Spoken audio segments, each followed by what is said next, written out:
పొద్దుటి నుంచి చాలామందికి ఒకటే డిసప్పాయింట్మెంట్. 'అఖండ 2' సినిమా ప్రీమియర్స్ ఉన్నాయా లేవా, టికెట్లు దొరుకుతాయా లేవా అనే ఇదిలో చాలామంది ఉన్నారు. రేట్స్ ఇంకా ఫిక్స్ అవ్వలేదు, అందుకని చెప్పేసి వాళ్ళు కొంచెం హోల్డ్ చేశారు అనే వార్తలు బయట ఉన్నాయి. ఎదురుచూపులు మాత్రం బీభత్సంగా ఉన్నాయి. బుక్ మై షోలో మాత్రం ఆల్రెడీ గంటకు 5 కోట్ల చొప్పున టికెట్స్ అమ్ముడుపోతున్నట్టుగా కనబడతా ఉంది. బట్ బుక్ డీటెయిల్స్ మాత్రం రావట్లేదు. ఇటు నందమూరి ఫ్యాన్స్, అటు సినీ అభిమానులు అండ్ ఈ ముఖ్యంగా బాలయ్య సినిమా వస్తుంది అంటే వీళ్ళు వస్తారు మన ట్రోల్ చేయడానికైనా సరే ఎట్లీస్ట్ సినిమా చూడాలి కదా, నువ్వు ఏదో ఒకటి చేయాలి అంటే అందరూ ఎదురు చూస్తున్నారు. బట్ ఏంటో టికెట్ రేట్లు ఓపెన్ అవ్వట్లా. సో ఏదేమైనప్పటికీ ప్రీమియర్స్ ఖచ్చితంగా పడతాయి. కొంచెం ఓపిక్గా వెయిట్ చేస్తే అందరికీ టికెట్లు దొరుకుతాయి అని కూడా అనుకుంటున్నా. రేట్లు పెంచుతారా లేదా అనేది వాళ్ళ పర్సనల్, బికాజ్ అది నిర్మాత ఇష్టం. మనం ఒక సినిమా తీసుకున్నాడు, బోల్డన్ని రూపాయలు ఖర్చు పెట్టాడు, ఆ డబ్బులు వెనక్కి తెచ్చుకోవాలి, వీలైనంత సంపాదించుకోవాలి. నిర్మాత వ్యాపారం చేయడానికే సినిమా తీస్తాడు. కానీ నటీనటులు, హీరో అలా కాదు. నా నుంచి ఒక సినిమా వస్తుందంటే జనాలకి నేను ఏదో చెప్పాలి, నా వల్ల అక్కడ ఏదో ఉపయోగం ఉండాలి, నేను ఇప్పుడు 10 మందికి నేర్పే స్టేజ్లో ఉన్నానని హీరో అనుకుంటాడు.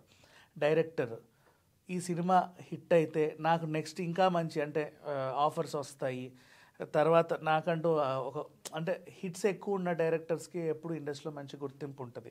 అలా మ్యూజిక్ డైరెక్టర్ అయినా అంతే. ఆల్రెడీ తమన్ సాంగ్స్ అన్నీ పెద్ద హిట్ అయిపోయాయి, ఇంకా దాని గురించి మనం బెంగపడాల్సిన అవసరం ఏం లేదు. ఇప్పుడు ఆలోచిస్తే ప్రొడ్యూసర్ గురించి మాత్రమే ఆలోచించాలి. ఇంకా డిస్ట్రిబ్యూటర్లు, ఎగ్జిబిటర్స్ అంటావా, కళ్ళకు అద్దుకొని తీసుకుంటారు బాలయ్య సినిమా అంటే. ఎందుకంటే ఖచ్చితంగా జనాలు వస్తారని వాళ్ళకి తెలుసు. బాలయ్య సినిమా అంటే ఏ డిస్ట్రిబ్యూటర్ వద్దండు, క్లాప్ కొట్టినప్పుడే వస్తారు సూట్ కేసులు పట్టుకొని, ఇది ఖచ్చితంగా మాకే కావాలి అని చెప్పేసి. అలా నైజాం, అటు ఆంధ్ర అండ్ సీడెడ్ అండ్ ఇంటర్నేషనల్గా ఇప్పుడు పాన్ ఇండియా లెవెల్లో రిలీజ్ అవుతుంది అఖండ. అండ్ నెక్స్ట్ ఈ సనాతన ధర్మానికి సంబంధించినటువంటి సినిమా అంటున్నారు కాబట్టి ఆల్మోస్ట్ పాన్ ఇండియా లెవెల్లో దీనికి ఆదరణ లభించే అవకాశం అయితే చాలా బాగా పుష్కలంగా కనబడుతుంది. వై? బికాజ్ మీకు తెలుసు ఒకప్పుడు హిందీలో కార్తికేయ 2 సినిమా 4 ప్రింట్లతో హిందీకి వెళ్తే దాన్ని ఆల్మోస్ట్ 3,000-4,000 స్క్రీన్స్ వరకు పెంచి చూశారు ఆ టైంలో. అసలు థియేటర్కి జనాలు వస్తారా రారా అనే టైంలో తీసుకెళ్ళింది. దీని తర్వాత చాలా సినిమాలు వచ్చి అమ్మయ్య పర్లేదులే జనాలు వస్తున్నారు అన్నట్టు అనిపించింది బాలీవుడ్లో, ఇక్కడగా సిట్యువేషన్. సో అట్లా చూసుకుంటూ పోతే అండ్ మళ్ళీ చాలా సినిమాలు మన హనుమాన్ అయినా, మిరాయి అయినా, అంటే కొంచెం ఈ కాంతారా అయినా డివోషనల్ టచ్ ఉండి పాన్ ఇండియా లెవెల్లో రిలీజ్ అయ్యి అందరినీ ఒక చిన్న పాజిటివ్ టాక్ తెచ్చుకొని అందరినీ మెప్పించిందా, కొంచెం కదిలించిందా, ఇన్నఫ్. ఇంకంతే. సినిమా గురించి ఆలోచించడం మానేసుకుంటే కలెక్షన్లు అదే కూర్చున్న చోటికి తెచ్చిపెట్టుద్ది.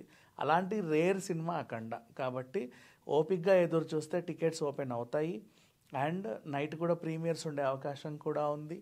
రేపటి నుంచి అన్నీ మార్నింగ్ నుంచే షోస్ అన్నీ పడిపోతాయి. అయితే బెనిఫిట్ షోస్ ఉంటాయా లేదా అనేది అది నిర్మాతకి, ప్రభుత్వానికి సంబంధం, బాలయ్యకి సంబంధం లేదు. బాలయ్య సినిమా చేశాడు, అయిపోయింది. Everybody worked. ఈ సినిమా కోసం అందరూ పనిచేశారు, వాళ్ళ రెమ్యునరేషన్స్ తీసుకున్నారు, కావాల్సినంత ప్రమోషన్స్ చేశారు, అయిపోయింది. ఇకపోతే ఇప్పుడు నిర్మాతకి, డిస్ట్రిబ్యూటర్స్కి, ఎగ్జిబిటర్స్కి అగ్ని పరీక్ష లాంటిది. బట్ అంత ఆలోచించాల్సిన అవసరం ఏం లేదు. పెట్టిన డబ్బులు అయితే ఎక్కడికి వెళ్ళవు, లాభాలు కూడా హ్యాపీగా వచ్చేస్తాయి. కాకపోతే రికార్డులను బ్రేక్ చేసే విషయంలో దృష్టి పెట్టాలి. అంతమించి ఇంకా వేరే ఆలోచన అవసరం లేదు. Thank you so much.